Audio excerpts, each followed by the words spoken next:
Welcome to the StefCon talk on the who, what, when, where, why, and how of you starting a company in the security industry. It's 2021, we're still coming out of the pandemic. The format for the conference this year is hybrid. We're doing pre-recorded presentations this year. And I figured since we're doing this pre-recorded, we're gonna have a little bit of fun with this. I'll start with myself and then we'll talk about you. For me, my name is Gary Golomb. I am currently the co-founder of Awake Security. Awake is a network detection and response company that was incubated by Greylock, one of the top tier venture capital firms in Silicon Valley. Our Series B was led by Bain Capital and Greylock, and Series C we brought in a number of other investors. Awake Security was acquired this past year by Arista Networks, and so I'm currently the chief scientist and acting vice president of threat research right now here. Prior to Awake, I was the first employee at Silence. I think first, both number one and number two, we were there the same day in Stuart McClure's kitchen, which was being remodeled. We were working on sheets of plywood, but I seem to remember turning in my paperwork first, so I like to say number one. Silence, I was at RSA briefly. I came into RSA via acquisition through NetWitness. I was at NetWitness, came into NetWitness relatively early, came into NetWitness actually via acquisition. So they acquired a company called Preventure. Preventure was a company that I started quite literally at my kitchen table and by refinancing my house. So we'll talk about that later. If we go far enough back, I got my start in the industry and really in startups, working with the Network Security Wizards team, eventually becoming the Director of Research and Development for the Dragon IDS. Now, that's me. Let's get into the fun stuff and start by talking about you. All right, well, now you know who I am. Let's talk a little bit about you. So, you might be the type of person who has said things like, you know, I need a job doing ... first, then I'll be ready. Or maybe you've said things like, you know, I need to take a few more classes in ... then I'll be ready. And let me tell you something. It's never the right time. You know, I've done now 5 companies, and I can say that what I've learned in each one has not necessarily, and in most cases, not transferred forward to helping in the next one. It's a really big surprise and secret for a lot of people to hear that, much less experience it. But it makes sense, especially in the security industry, right? Because every few years, the nature of the most high-profile threats can be radically different. The sophistication of the buyer, the state of the market, the approaches that competitors are taking, like it all changes so radically. The security stack that exists in enterprises and therefore the challenges they have, it changes constantly. And what works for you in one company is quite likely actually to not work very well for you in the next one. In fact, there is a statistic that only 30% of company founders who are successful will be successful the second time around. Right? So what does that tell you? Right? You know, maybe you're the type of person who wants to start a company and you're really looking for an idea. And that's great. You know, I don't know if this talk might be totally for you. I mean, look, you're already halfway there, which is great. But what I would throw out is that might not be the right reasons to start a company, right? Starting a company can be awful at times and is definitely awfully hard. And it's a desire to start a company that I really don't think keeps anyone afloat in those times where you feel like a little boat in the middle of a deadly hurricane in the middle of the ocean that can last for weeks and sometimes months at a time. It's not that desire to build a company that's going to keep you afloat during those times. Really, it's the reverent and God, sometimes almost like holy belief in what you're doing, and the opportunity and the challenge that you think you can address. Like, that's what keeps you afloat during those times. So regardless, you are the type of person who has ideas for how to do things better. Okay, who, now what? What are we talking about here? Well, we're talking about a company.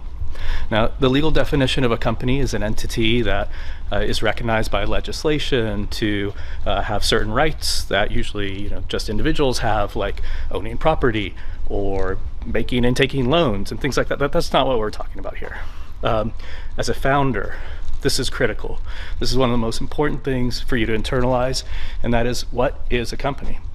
And this is something that we actually talk about consciously.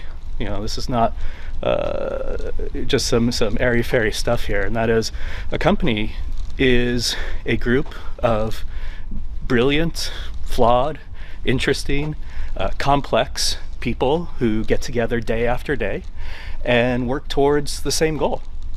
And yeah, in an early stage startup, that goal can be fuzzy, it can change, it can be reevaluated as time goes on, but we figure it out.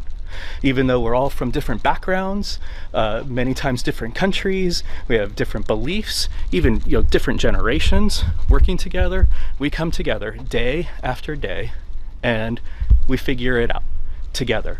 We show up with each other, and quite literally, we show up for each other. Now, again, I know for some people this may sound like just total hippie bullshit, right? Especially if you've only been in very large organizations. But remember, those large organizations started off the same way, and even to this day, they're still the same thing. A group of people showing up to help each other. So I have to chuckle a little bit. Sorry, I kind of lost my train of thought back there in that last clip. I'm in the office on a Saturday right now, weekend, and it's a ghost town here. But right as I was finishing up, a group of guys walked in, and I completely lost my train of thought. But what I was getting ready to say was, look, I know the way I was describing a company, and literally it's just a group of people getting together, very, very different people getting together and working towards the same goals. Might sound a little silly, but once you've experienced being one person, and then two people, maybe four people, six people, you get up to 16, then 30, like, you cannot go through that experience without being acutely aware of the significant levels of support you provide each other day in and day out, and what a hallmark characteristic that is of the startup experience. But okay, so that's what a company is. Please, please, please internalize that if you have ever thought about starting a company or you do it. Well, what about what you're going to be doing, right? And so, of course, that varies depending on what your company is. We'll get into this a little bit later, but what the market's like and what the threat landscape is like. So a lot of what you do changes. But what I've seen in my experience and in talking with friends who have gone through similar journeys, there tends to be kind of an overall pattern that tends to hold. And if I had to give you an idea of what that journey is going to be like, chances are very, very, very high it's going to look something like this, where you finally decide to do it. Again, I'll kind of talk about this a little bit later in a different section, but you go out on your own, you leave whatever safety net you have, you start officially on your idea, your inspiration, and that's go time. And that's so nerve-wracking and terrifying and unbelievably exciting. And you know what? It only gets better from there. I mean, it gets unimaginably better from there, because day in and day out, whether you're by yourself or you're working with a team of people, every day is focused on solving bigger and bigger challenges, addressing bigger and bigger threats. It's creativity, it's ideas, it's coming up with bigger and more fascinating ways of doing things. It's an exciting time. Every day, if you're working with a team, you're basically getting together and geeking out and really pushing each other to the limits of your technical knowledge and creative ways of approaching problem solving. And then you finally get to this point where it's ready. You have version 1 or 2 or whatever it may be, but you have something that you can now take out to the world and show, we did it. We accomplished it. Everything we did over this period of time here, which may be quite long. In the case of Awake, this period of time was a couple of years. And by the time you get out there and you can show people what you've developed and what you accomplished in that time, it is mind-blowing.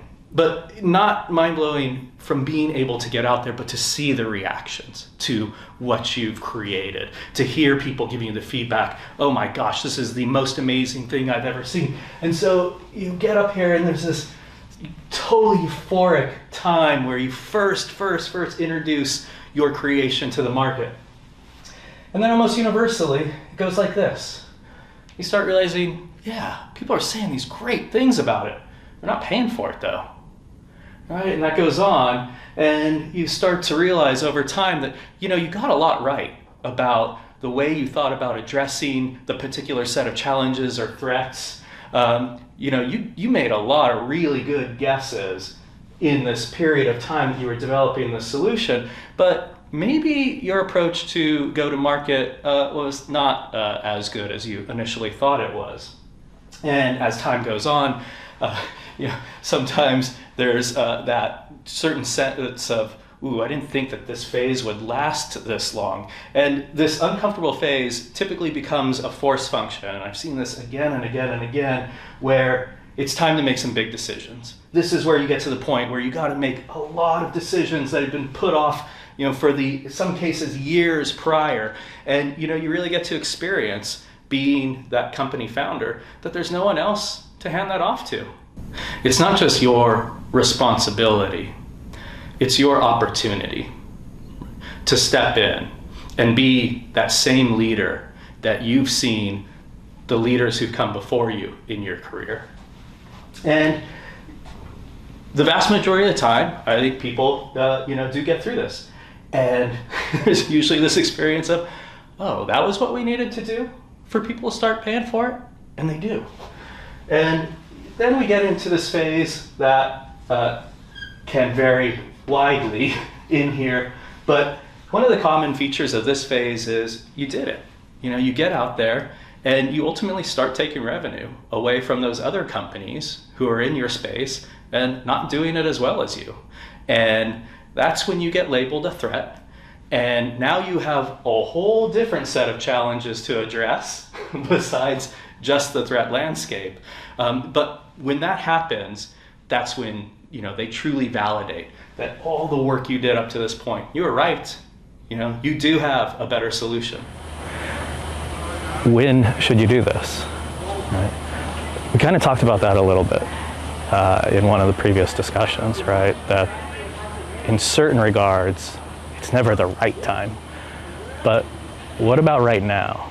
And I think one of the most interesting things to realize is, when I look back on my career, when I got started, there weren't really security departments in most enterprises. There weren't CISOs. That wasn't a job that existed. There were no cyber classes, certainly not degree programs in InfoSec, as we called it back then. When I think back to DEF CON, the very first DEF CON I went to, which was DEF CON 8, when it was back at Alexis Park, and it's tense outside in the heat. There was more goth mascara running than a midnight showing of The Crow. But that's the foundation that has grown into a $165 billion industry today. That's just about the same as the video game industry. And something that's substantially different now than ever before is now regularly, almost weekly, you have reporters asking the president to comment on cybersecurity issues. Like, very clearly, cyber and the issues and the challenges we have today are probably going to shape geopolitical boundaries in the not so distant future.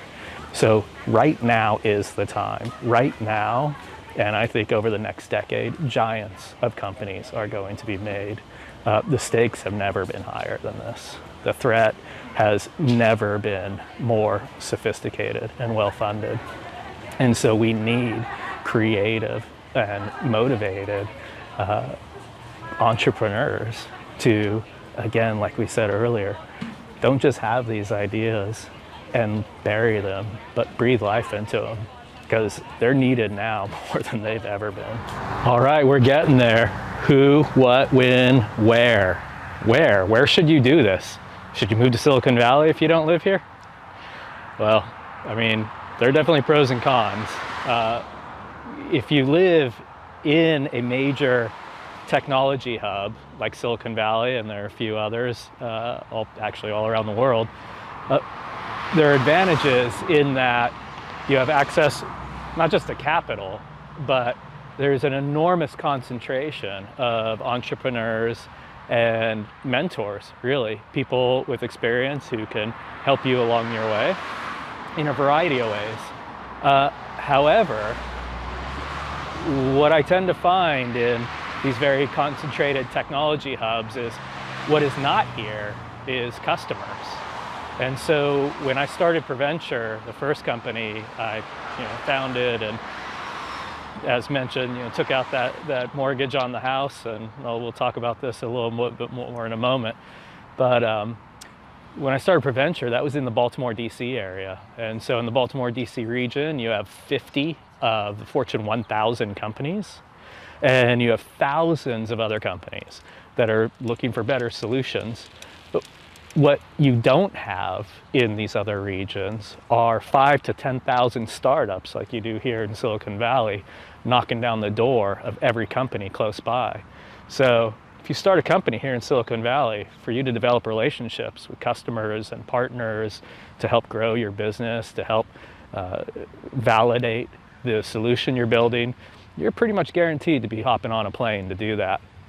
Whereas, when you live in one of these other metropolitan areas that are not necessarily considered a technology hub, you can hop in your car in less than an hour, be having lunch and developing relationships with actual customers, actual paying customers.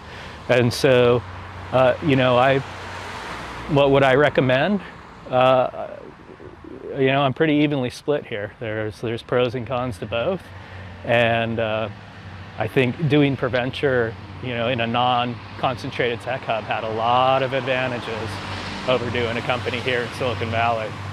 When you start your company and, you need to keep putting food on the table, you'll figure out how to be successful in whatever area you're in. All right, we're getting there to the how. I'm sure there's a lot of people hanging out just for that part. But one pit stop before we get there. Who, what, when, where, why? Why would you do something as emotionally draining and taxing as starting a company? Well, because it's also emotionally fulfilling too. So lots of different reasons for why to do something like this. But let me give you 3 that stand out as really powerful experiences for me, not just in Awake, but really to see again and again. And one of those big things are when you first start getting into evaluations in enterprises, and you're going into companies that are spending tens to hundreds of millions of dollars on an entire array of security technologies, protection, detection, response type technologies, and you come in and you start identifying threats that no other technology in their stack can identify. That's a really, really profound experience, and that feeling can be pretty hard to describe sometimes. There's another one that kind of dovetails off that one, which is being able to show again and again how your small team, and a startup is always a small team, but how your small team has developed technology and created solutions to problems that the largest companies out there have not been able to solve. And that's another one of those, difficult to describe, really deeply fulfilling experiences, and you get to experience that kind of again and again and again, especially at the beginning when you're first getting out there. And almost every enterprise you go into is a totally new experience. But the third one to me is, I think, one of the most sort of reverent experiences, and that is when your company is successful enough for you to see the people who came in, especially the ones who came in early, who not just trusted you, but when people come in early, they come in because they believe in the same thing you believe in.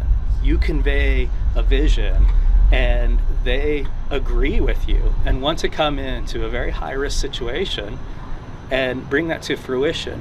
And when you see those people able to get completely out of debt, to buy houses for the first time, to be able to maybe move to be closer to family, to start fulfilling their life goals because of the work you did when you came together to start this, to bring your idea to life.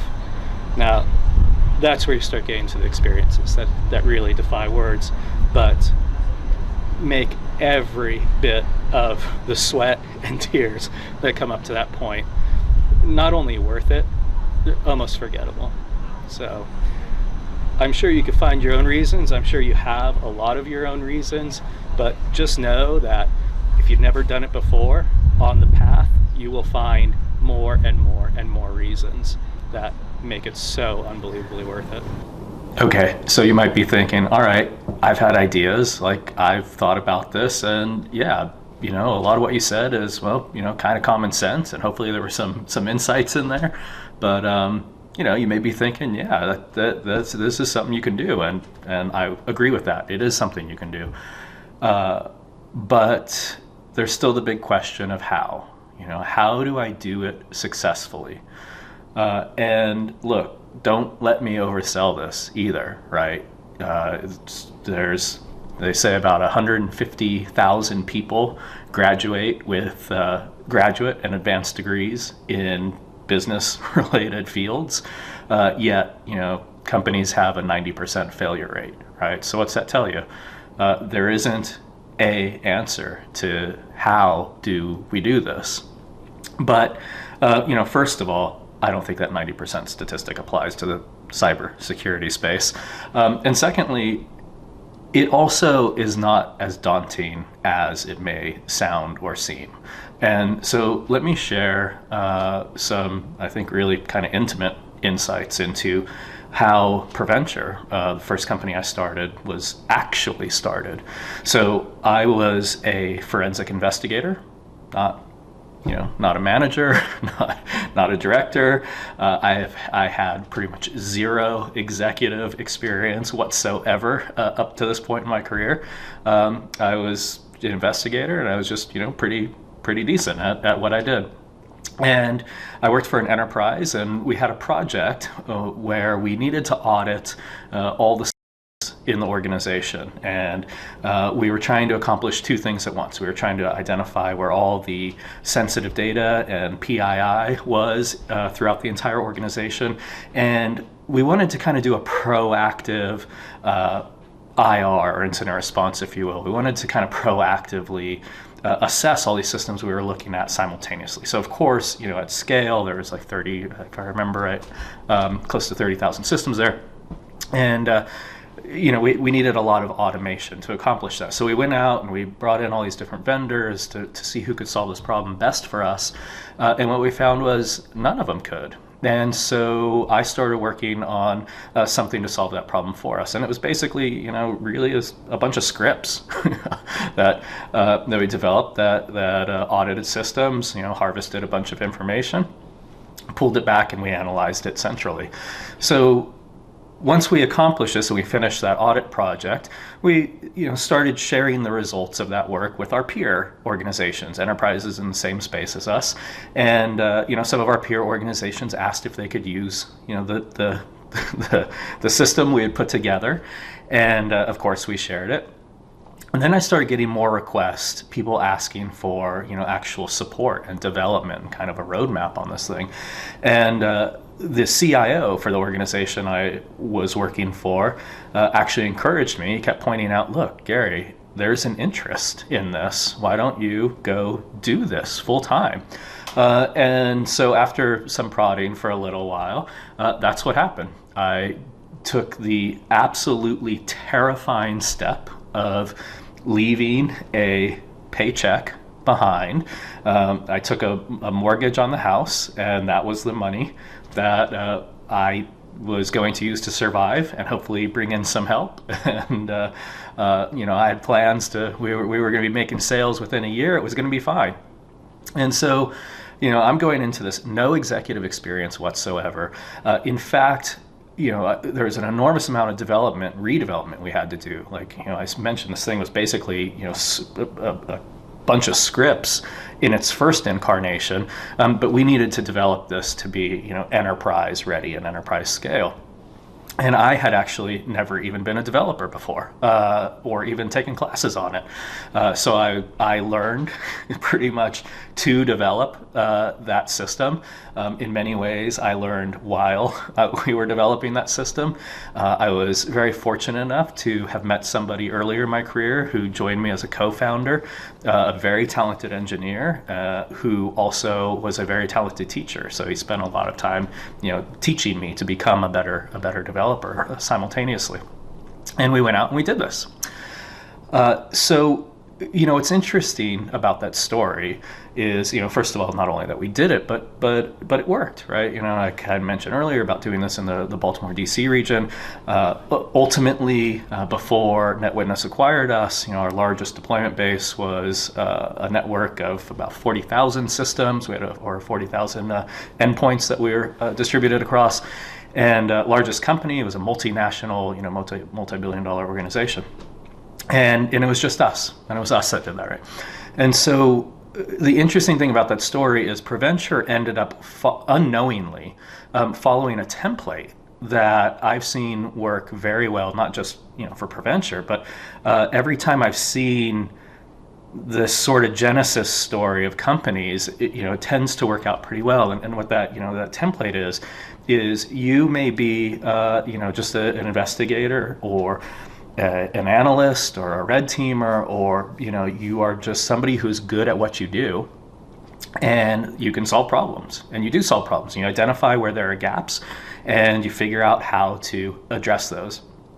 And so you do that, and create some solution to a problem, and then you start seeing through peer organizations that there's validation of that idea, that there are other organizations that are interested in that. And there's a number of companies out there that have started this way. A number of people I've met over my career here, very similar story. And then they go out and they develop, many times they redevelop that solution to be more enterprise scale, and go back to the peer organizations and people they know and start developing an initial customer base from there. And so there's a couple points there that are sort of interesting to questions that you may have, right? When you leave your comfortable and regular paycheck and go out on your own, one of the first questions people run into is co-founders. How many co-founders should I have? Who should they be? Very, very, very simply, and of course we have probably like 5 minutes left here. It's an enormous subject. The whole subject is an enormous subject to talk about, but co-founders should be the best possible people available to address the biggest gaps you have, right? I'm using this term co-founders, plural. Most common is a total of 2 people, to start a company. So Preventure was me and somebody else, right? And so we were both, we were the 2 co-founders. Awake had 4 co-founders, which tends to be a very high number, not very common to find 4, but it was fantastic. It was wonderful. And, it was great to have that many number of co-founders, because as the company was developing, if one of us needed some time off, or whatever the case was, there were several other people that constantly had your back. So I was actually a very, very big fan of a larger number of co-founders, like 4. I would definitely do that again. There's another question here: should you start a company with people you know, or start a company with people you don't know? So with Preventure, I started a company with somebody that I knew from earlier in my career, and I was just so impressed with seeing the way he worked then. And then Awake, the 4 of us, none of us knew each other before starting Awake. we came together and met each other to start the company. And that also, I would absolutely do that again. There are so many advantages to that. The culture of the company that we developed was unlike any I've seen anywhere else. And I think a big reason for that was because we didn't know each other. The culture of Awake is just incredibly collaborative and unbelievably respectful, more than I've seen almost anywhere else.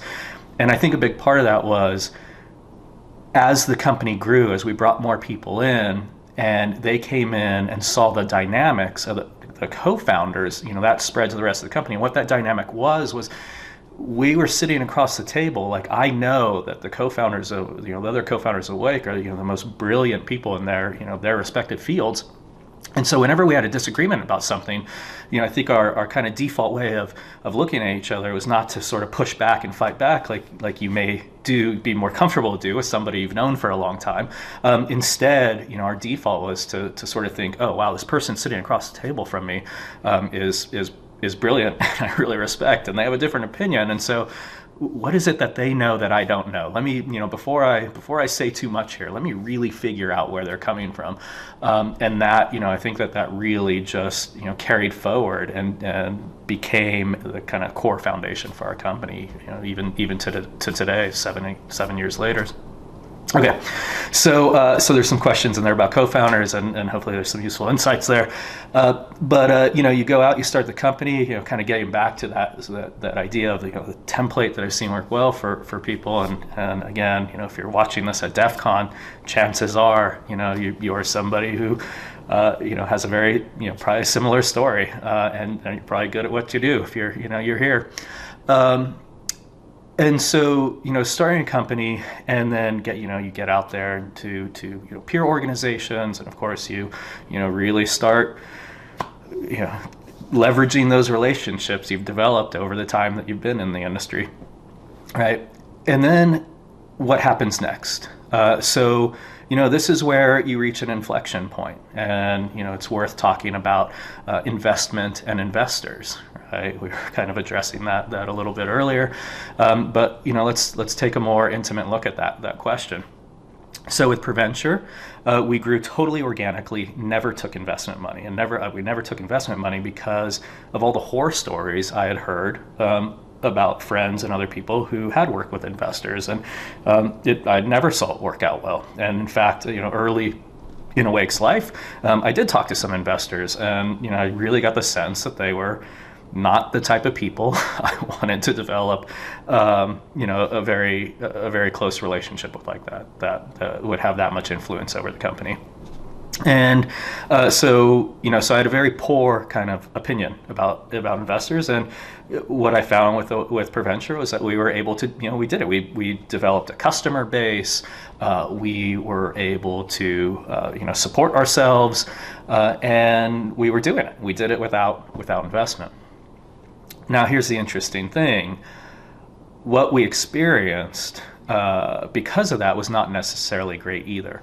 So we got to the point where we were bringing in enough revenue that where we can start paying ourselves, and we were able to start making a living. We were able to start seeing our customer base grow, and that was great. But it wasn't enough revenue for us to hire the people we needed to hire to really grow the business, right? It was still, I had to do an enormous amount of selling and trying to find deals and close deals, and I was still doing an enormous amount of development because, again, it wasn't enough revenue to really build the team and get more help in all the areas we needed. And so we had as customers came on board. Now there's customer support. Of course, there's all the legal and tax side of the business that, again, I had no background in before, but you figure it out, right? There's plenty of information out there. The IRS is more than happy to make sure you know how to file your taxes. So we hit a ceiling, and it was exhausting. By looking at the customer base we developed and how we did it on our own, on one hand it looks incredibly successful. On the other hand, as draining as it was, that was really difficult. And I think we ended up in that situation, right, because we didn't want to take investment. Now let's fast forward to Awake, opposite end of the spectrum. Not only did we work with investors, we were able to, very incredibly fortunate enough to work with the top tier investors. And that radically altered my view, radically changed my opinion on the value and importance, actually, of investors. Not just investment, not just money into the company, but investors, high quality investors. And so when you look at at firms that are like Greylock and their peers, what you find is that they receive thousands and thousands of pitch decks, business pitches per year, and they invest in like maybe a dozen or so, not too many. So very, very incredibly selective. Now, why do they receive so many pitch decks per year? Why are they the top tier? They're the top tier because they tend to be the most, well, not tend to, they are the most entrepreneur and employee friendly. So when they make investments into startups, the terms that they structure around those deals tend to be very, very, very friendly to employees, right? Which makes it easier for you as an entrepreneur to recruit the highest level of talent available. And so, great. Well, that comes at a cost to the venture firm, right? They are giving up equity that they could be taking for themselves. Well, because they do that, so, everybody wants to work with them. That's why they receive thousands of pitch decks per year. And what that means is they kind of get first selection of the best opportunities out there because everybody is coming to them because they're so employee and entrepreneur friendly. They get first chance at a lot of the biggest opportunities. Now, the investors that I met when I was doing ProVenture, I was introduced to doing ProVenture, in the very early days, were not at that level at all. And, rarely had the opportunity to make an investment, I think, in a cutting edge startup with a good opportunity. And so because of that, when they did make investments, they really had to tighten the thumb screws to make sure that they could get the full value possible from the very, very limited opportunities that they had coming their way. I think that kind of explained the difference. One of the differences that you can see with these sort of different types of investors. Of course, the investors at Greylock and their peer organizations, there are quite a few around the valley here. It's not just that they have great terms. Unquestionably, some of the most brilliant people I've met in my life were our investors at many of these firms, and so they're there for a reason, and what they bring to the table, their insights, their perspectives, their opinions, are just invaluable. And so, having started off very anti-investor, I would certainly tell you now that investors can be an invaluable addition to your organization, and like anywhere and everywhere, anyone else or everywhere else in life, there are things to look out for and things to try to find there. So I think this brings us pretty much full circle to where we were earlier in the conversation, standing in front of the whiteboard, right? You can see how what we were just talking about here and everything we talked about even up to this point can really affect that ultimate final trajectory that could go in any number of directions. And like I said, here, I think in the cybersecurity space, the probability of those directions being good is pretty darn high for us right now. And that's something to consider. If there's ever a time to take advantage of ideas and solutions that you've come up with that the industry is needed, I think now's the time. So I hope this was useful. Hope there were a few insights in here that can help you along your way. And just know that there's a surprising large community of us out there who are figuring it out as we go. So thank you.